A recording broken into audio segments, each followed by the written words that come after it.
বিশ্ব শান্তি কামনা, বিশেষ প্রার্থনা সভা ও পূজার্চনার মধ্য দিয়ে গোটা বিশ্বের সাথে বৃহস্পতিবার সোনামুড়া মহকুমার ধনপুরের মনোজ্যোতি বৌদ্ধ বিহারেও উদযাপিত হয়েছে বুদ্ধ পূর্ণিমা।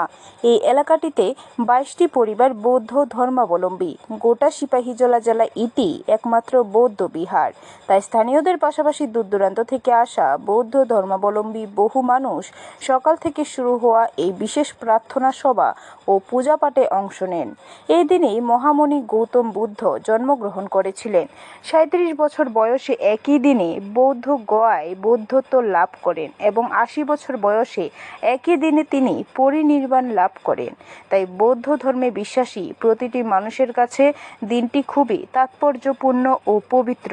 বিশেষ প্রার্থনা শেষে দিনটির গুরুত্ব সম্পর্কে সাংবাদিকদের অবহিত করেন ধনপুর মনোজ্যোতি বৌদ্ধ বিহারের বৌদ্ধ ভিক্ষু আনন্দ ভিক্ষু।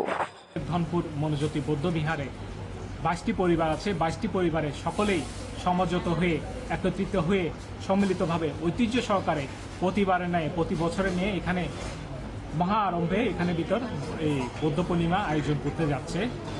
তো বুদ্ধ বলেছেন জগতের সকল প্রাণী সুখী হোক। বুদ্ধ শুধুমাত্র বৌদ্ধদের উদ্দেশ্যে এই জয়গান গাননি, উনি জগতের সকল প্রাণী সুখ চেয়েছেন এবং সকলের দুঃখ মুক্তির উদ্দেশ্যে এই বাণী প্রচার করেছেন। তাই অহিংসার বাণী হচ্ছে সবচেয়ে বড় ধর্ম।